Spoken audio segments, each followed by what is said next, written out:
피의자 이명박의 검찰 소환과 구속 가능성. 1987년 민주화 이후 생존한 전직 대통령이 모두 검찰에 소환돼 조사를 받는 진기록을 세우게 됐다. 또한 생존한 전직 대통령이 모두 구속 수감된 기록도 함께 세워질 가능성이 유력해지고 있다. 이로써 한국 정치에서 전직 대통령 문화가 증발되는 기현상이 당분간 지속될 전망이다. 앞으로 몇 번은 청렴한 대통령이 계속 등장해야만 전현직 대통령이 국가대사에 관해 의견을 교류하는 장면을 다시 볼 수 있다는 것이다. 5.18 광주 학살 및 12.12 군사반란으로 집권한 전두환, 노태우가 첫 테이프를 끊었다. 고 김대중 전 대통령과 고 김영삼 전 대통령은 퇴임 후에 검찰 소환 조사를 받은 적이 없다. 고 노무현 전 대통령은 검찰 소환 조사를 받았으나 2009년 5월 사과했다. 박근혜 전 대통령은 헌재 파면 이후 검찰 소환을 거쳐 현재 구속 수감 중이고 1심 판결을 앞두고 있다. 2018년 3월 14일 이명박 전 대통령이 서울중앙지검에 소환됨으로써 생존한 전직 대통령 4명이 모두 검찰에 소환된 기록을 합작하게 된 것이다. 법조계에서는 이 전 대통령은 최대 16개에 달하는 범죄 혐의와 증거인멸 논란, 장기간에 걸친 대국민 거짓말, 정치보복 주장 등에 비추어 구속기소 처분이 유력하다는 시각이 있다. 앞서 박근혜 전 대통령의 구속 전례에 비추어 그러하다는 것이다. 민주화 이후 생존해 있는 전직 대통령인 전두환, 노태우, 박근혜, 이명박이 모두 구속되는 진기록이 세워지게 된다. 지금으로부터 10년 전에 치러진 대통령 선거에서 당시 대통합민주신당은 이명박 후보가 등록 서류에 전과 항목에 없음이라고 기재한 것에 대해 거세게 반발한 적이 있다.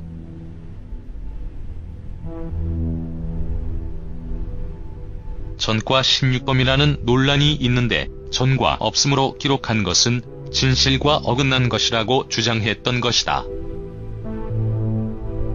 또한 범죄 기록 및 의혹이 20건에 달하고 언론에 보도된 사건만 17건에 달한다며 범죄 사실 공개를 요구하기도 했다. 하지만 이명박 후보는 큰 표 차이로 당선됐고 선거 과정에서 비리 의혹을 주장했던 몇몇 정치인들은 법정에 서야 했다.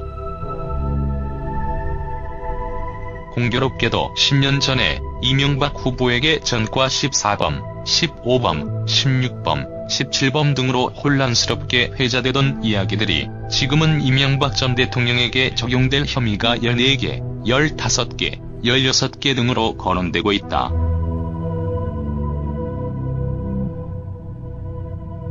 타의 추종을 불허하는 또 하나의 기록을 세우는 양상이다. 일반적인 국민들의 법감정은 4대강, 국정원 등 국가기관의 선거 개입 사건 등을 거치면서 싸늘하게 돌아선 지 오래됐지만 죄형 법정주의와 증거주의에 따라서 구속 및 처벌의 핵심은 역시 뇌물과 횡령에서 판가름이 날 것이란 관측이 지배적이다.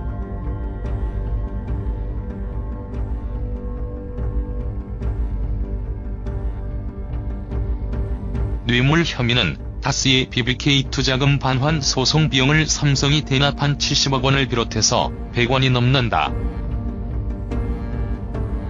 횡령 혐의는 최대 300억 원에 달할 것으로 관측되고 있다.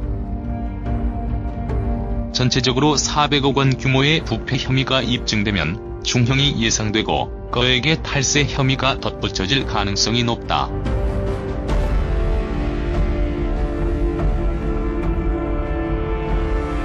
전직 대통령 문화를 새롭게 창출하는 방안은 과거를 덮는 방식이 아니라 위와 같은 교훈을 되새겨서 재임 기간을 현명하게 보내는 데서 찾아져야 한다는 지적이 나온다.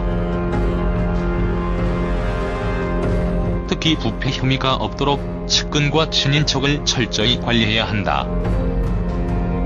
전직 대통령의 검찰 소환 및 구속은 국가와 국민에게 불편한 진실이지만 헌법 수호와 사회정의를 위한 불가피한 응징이라는 세계보편의 민주 질서이기도 하다.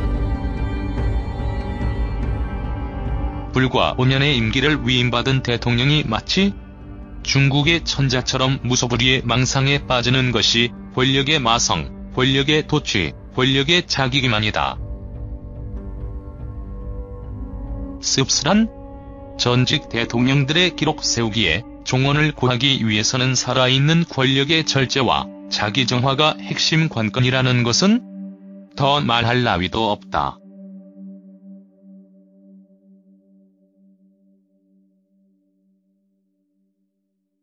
이 전 대통령이 자신에 대한 수사를 정치보복이나 보수괴멸 따위의 정략적 방패로 모면할 수 있다고 생각하는 것 자체가 정치적 미성숙이며 무렴치한 발상이라는 지적이 나온다.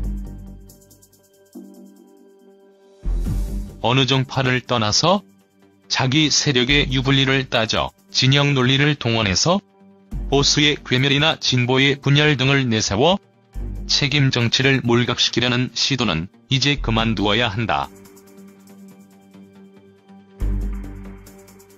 진보, 중도, 보수를 떠나서 내로남불은 이제 그만두어야 한다. 만인은 법 앞에 평등하기 때문이다. 국민들의 상식과 법, 감정을 무한대로 우롱하고 자극했던 박근혜 전 대통령은 법정에 서기 전에 이미 국민의 압도적 다수로부터 최고형을 받았다는 점을 잊지 말아야 한다는 것이다. 전직 대통령 문화의 증발은 자업자득이기 때문이다.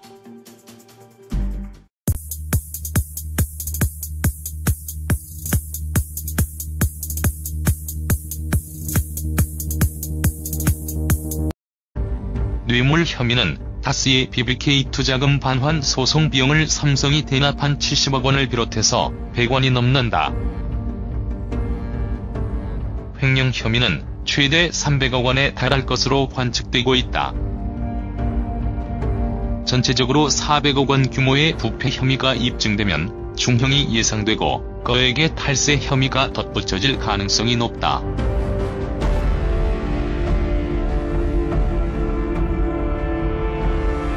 전직 대통령 문화를 새롭게 창출하는 방안은 과거를 덮는 방식이 아니라 위와 같은 교훈을 되새겨서 재임 기간을 현명하게 보내는 데서 찾아져야 한다는 지적이 나온다.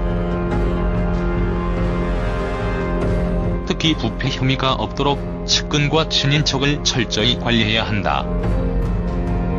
전직 대통령의 검찰 소환 및 구속은 국가와 국민에게 불편한 진실이지만 헌법 수호와 12.12 군사반란으로 집권한 전두환, 노태우가 첫 테이프를 끊었다. 고 김대중 전 대통령과 고 김영삼 전 대통령은 퇴임 후에 검찰 소환 조사를 받은 적이 없다. 고 노무현 전 대통령은 검찰 소환 조사를 받았으나 2009년 5월 사과했다. 박근혜 전 대통령은 헌재 파면 이후 검찰 소환을 거쳐 현재 구속 수감 중이고 1심 판결을 앞두고 있다. 2018년 3월 14일 이명박 전 대통령이 서울중앙지검에 소환됨으로써 생존한 전직 대통령 4명이 모두 검찰에 소환된 기록을 합작하게 된 것이다. 법조계에서는 이 전 대통령은 최대 16개에 달하는 범죄 혐의와 증거인멸 논란, 장기간에 걸친 대국민 거짓말, 정치보복 주장 등에 비추어 구속-기소 한 표 차이로 당선됐고 선거 과정에서 비리 의혹을 주장했던 몇몇 정치인들은 법정에 서야 했다. 공교롭게도 10년 전에 이명박 후보에게 전과 14범, 15범, 16범, 17범 등으로 혼란스럽게 회자되던 이야기들이 지금은 이명박 전 대통령에게 적용될 혐의가 14개, 15개, 16개 등으로 거론되고 있다.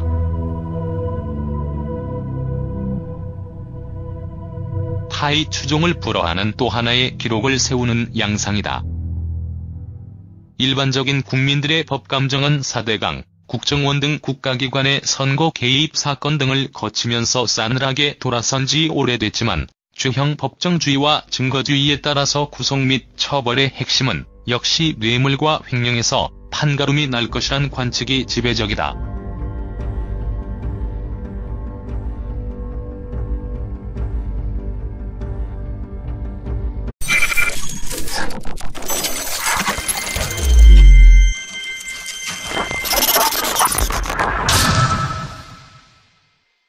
피의자 이명박의 검찰 소환과 구속 가능성.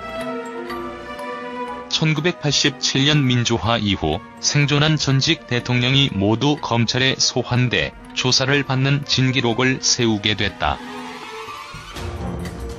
또한 생존한 전직 대통령이 모두 구속 수감된 기록도 함께 세워질 가능성이 유력해지고 있다. 이로써 한국 정치에서 전직 대통령 문화가 증발되는 기현상이 당분간 지속될 전망이다. 앞으로 몇 번은 청렴한 대통령이 계속 등장해야만 전 현직 대통령이 국가대사에 관해 의견을 교류하는 장면을 다시 볼 수 있다는 것이다. 5.18 광주 학살 및 처분이 유력하다는 시각이 있다. 앞서 박근혜 전 대통령의 구속 전례에 비추어 그러하다는 것이다. 민주화 이후 생존해 있는 전직 대통령인 전두환, 노태우, 박근혜, 이명박이 모두 구속되는 진기록이 세워지게 된다. 지금으로부터 10년 전에 치러진 대통령 선거에서 당시 대통합민주신당은 이명박 후보가 등록 서류에 전과 항목에 없음이라고 기재한 것에 대해 거세게 반발한 적이 있다.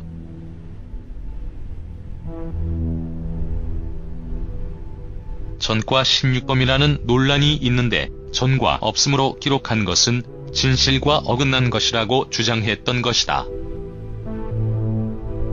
또한 범죄 기록 및 의혹이 20건에 달하고 언론에 보도된 사건만 17건에 달한다며 범죄 사실 공개를 요구하기도 했다. 하지만 이명박 후보는